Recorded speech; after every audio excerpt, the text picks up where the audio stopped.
Let's get started with our first news. Charles Oliveira has officially shut down a swirling UFC rumor, and fans have been buzzing ever since the confusion began. Over the weekend, a lot of chatter broke out after UFC Brazil accidentally tweeted an announcement for UFC 3324, claiming that Oliveira and Max Holloway were set to battle for the BMF title. The tweet was deleted quickly, but not before it spread everywhere. Later, a reporter confirmed that this matchup was the original planned main event for UFC 324, but something behind the scenes changed, and UFC Brazil simply forgot to remove the scheduled post. Now, Oliveira himself has stepped in to clear the air. Earlier today, he posted a video on his Instagram story, and his message was straightforward. He explained that nothing about his next fight is confirmed. Right now, he's on vacation with his family, and despite the wave of calls, tags, and messages he's been receiving, he made it very clear that a fight against Max is not happening in January. According to him, that timing is impossible. Oliveira emphasized that people need to slow down on the rumors, because while the fight is something he wants, and something Max wants, and something fans obviously want, it's simply not set for early in the year. He stated they're working on the contract, and the matchup is expected to land around March or April. He sounded confident that official news will drop soon, and he hinted that all these rumors usually mean movement is happening behind the scenes, just not as quickly as fans might think. So for now, Oliveira is focused on spending time with his family, staying patient, and waiting for the UFC to finalize things properly. But from the way he talked, this BMF showdown feels more like a when than an if. Fans may have gotten ahead of themselves thanks to a misplaced tweet, but momentum is definitely building, and both fighters seem ready to make it happen once the timing is right. With all that said, it looks like the fight is coming, just not as soon as everyone thought. Move on to another news. Khamzat has officially responded to Alex Pereira, and the entire MMA world is buzzing once again. Not long ago, we covered a strange but intriguing post from Pereira that had everyone speculating like crazy. The post was simple, just 2 + 1 = Shama, but that single line sent fans down every possible rabbit hole. Some people thought Pereira was hinting at his number of title defenses. Others believed he was teasing a move, possibly vacating his belt so he could jump up to heavyweight. And of course, there were those who assumed it was some kind of cryptic message directed at other fighters or the division as a whole. We already reported on this a couple of days ago, but here's where things took an unexpected turn. Out of nowhere, Khamzat decided to jump in and respond to the post with a comment that simply said, -1. That sparked a fresh wave of reactions online. Fans immediately started dissecting what Khamzat meant, why he responded now, and whether it was a direct call-out or just Khamzat being playful in the way only he can be. The timing and tone of the reply had people talking non-stop, because whenever Khamzat says or posts anything, the MMA community pays attention. The energy around a potential matchup between Pereira and Khamzat has been building for months, and moments like this only add more fuel to the fire. Pereira is a champion known for his terrifying power, elite kickboxing, and cold, almost unshakable composure. Khamzat is the unstoppable force, the relentless pressure fighter who storms forward and overwhelms opponents with wrestling, grappling, strength, and pure confidence. Every time their names get mentioned together, fans immediately imagine a clash of total opposites. A dangerous striker with some of the most feared knockout power in the sport versus a dominant grappler with a style designed to break people. What makes this moment even more intense is how both fighters love playing mind games online. Pereira's cryptic message had people guessing, and Khamzat replying with -1 only added more heat to the situation. It felt like a signal that he's paying attention, he's interested, and he's not backing down from the idea of facing a champion like Pereira. The MMA world thrives on these small sparks, and this exchange created exactly that. Whether it was teasing, calling out, or simply stirring the pot, Khamzat's response made the entire conversation explode again. Move on to another news. Renato Moicano has come out with a strong take, putting the blame on Arman for what he calls screwing up the lightweight division.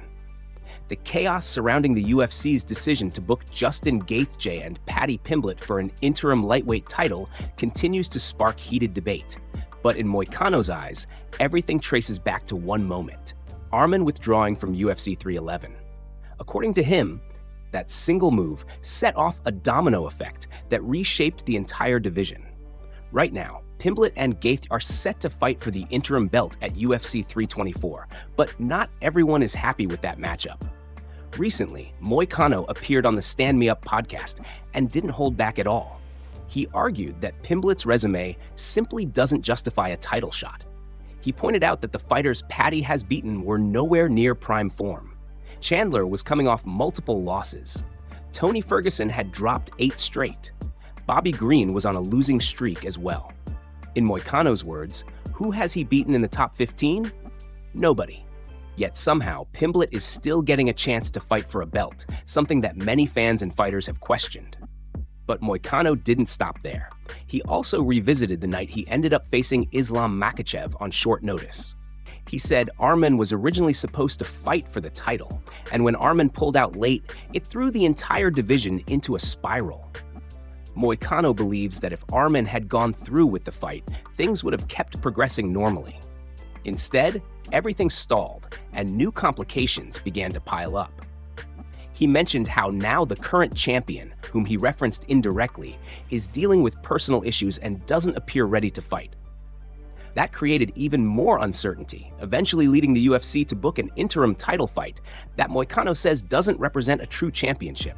In his view, whoever wins will be a paper champ, not the undisputed king of the division. He added that none of this would make sense anyway, because when the champion returns, he'll reclaim the spot regardless. Moicano's frustration reflects the general confusion many fans feel. And while we'll never know what would have happened if Arman had fought at UFC 311, his withdrawal undeniably pushed him into the UFC's doghouse. Some believe he's still paying for it, even after defeating Dan Hooker at UFC Qatar. Move on to another news.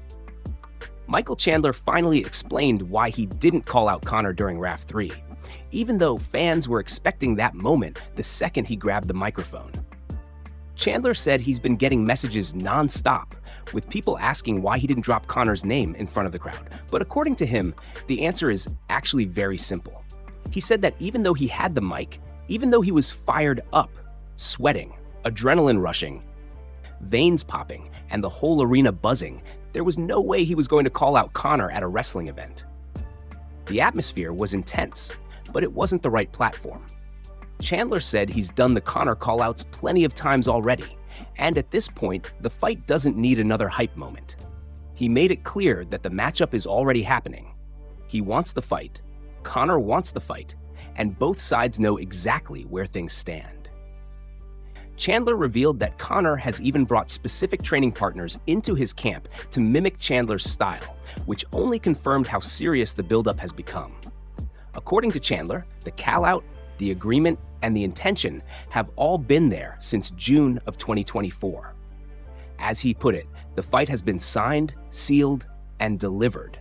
And now it's simply about waiting for Conor to make good on his promise and step in there in June of 2026. In his mind, there was nothing left to say about that matchup at RAF 3. Instead, Chandler explained that since he was competing in a wrestling environment, it made perfect sense to call out one who represents the highest possible level within that specific sport. That's why he called out Jordan Burroughs. To Chandler, that was the biggest name he could target in that moment, a choice that fit the arena, the crowd, and the energy of the event. Calling out Conor in a wrestling match, he said, would have felt out of place, even if fans were desperately waiting for it. He acknowledged that people probably expected the familiar hype, the dramatic shout, the iconic name drop, but he wasn't going to force it just to create a moment they've already seen before. He ended his explanation by reaffirming his belief that the fight with Conor is inevitable. He said he'll be ready for June, ready for the spotlight, and ready to deliver exactly what fans have been waiting for. Then he signed off with his classic confidence, saying, "God bless. See you at the top." Move on to another news. New footage has emerged showing a heated run-in between Paddy Pimblett and Ilya in Qatar, and this time, things looked a lot more like what fans have been expecting from two rivals who genuinely can't stand each other. Earlier this year, fans were surprised when a clip surfaced showing the two crossing paths with zero drama. They exchanged a quick handshake at the ceremonial weigh-ins for UFC London back in March, and many people thought maybe the tension had cooled off. But that moment of calm didn't last long, because a lot has changed since then. Ilya is now the lightweight champion, a position that has only intensified the rivalry. And with Pimblett set to fight Justin Gaethje in January for the interim belt, the possibility of these two meeting in 2026 is becoming very real.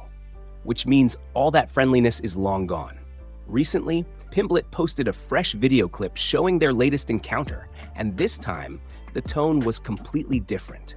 The footage shows the two trading sharp words the second they spotted each other in Qatar. You can feel the tension right away, the kind that comes from months of back-and-forth insults, interviews, and social media shots.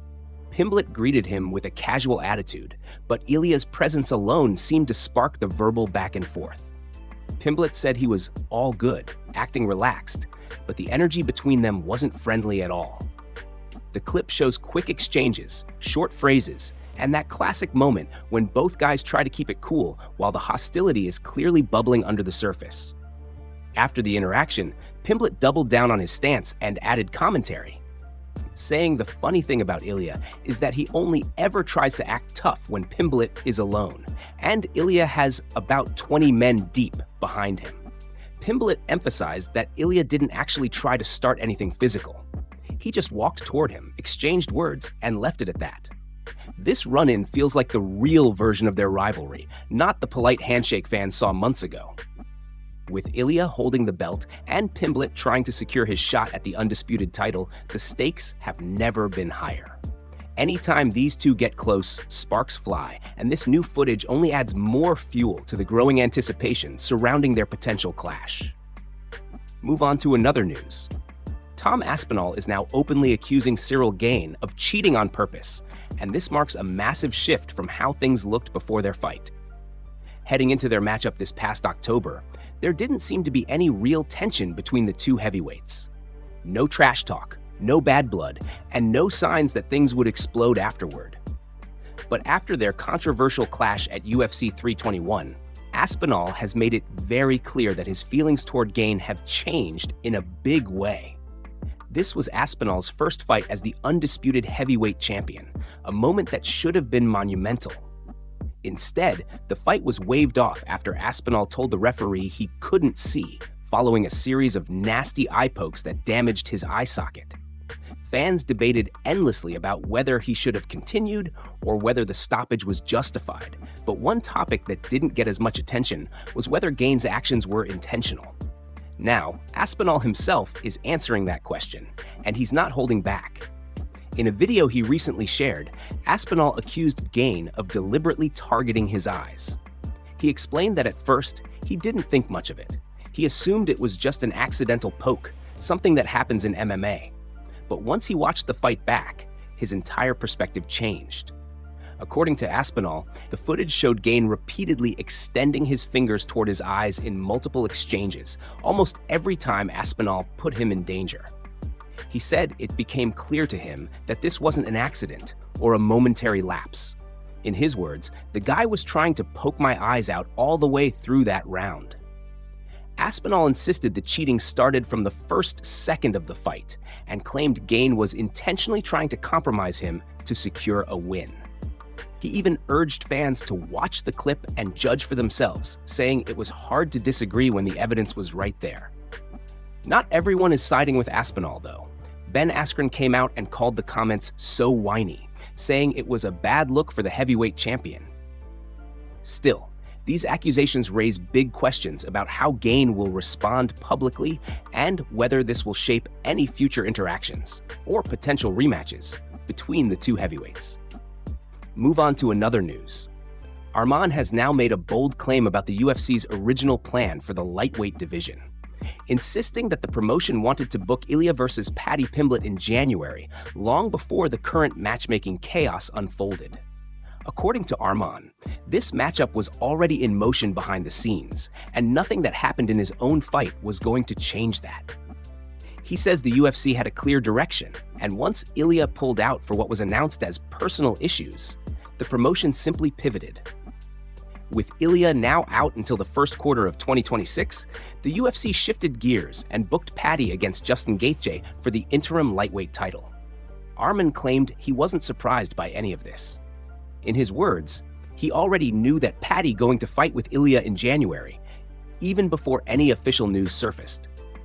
What did catch him off guard, though, was the UFC inserting an interim belt into the mix and pairing Paddy with Gaethje instead. Arman went on to say that, in his mind, even if he had gone out and scored a dramatic knockout in his last fight, it wouldn't have changed the UFC's plan. He believes the organization was already committed to building this rivalry and pushing Paddy into a massive title storyline. He suggested the family issue explanation is just part of the narrative, and the real motive is the UFC's desire to make Paddy a star. Arman argued that the UFC wants to pair Paddy with Ilya eventually, promoting it like another Khabib versus Conor level event. He also expressed frustration that he continues to be overlooked. Despite beating top contenders and performing at a high level, Arman feels the UFC doesn't want to risk giving him a title shot because they know he could beat everybody. He said that even if Paddy wins the interim belt, the UFC understands he would be a heavy threat for anyone they put in front of him. Arman didn't hold back when discussing potential opponents either. He called Paddy easy work, described Ilya as easy work, and said Islam would have been the only hard work. But Islam is now out of the picture. In his view, there is currently nobody on my level in this division right now. And he believes the UFC matchmaking choices only prove that point.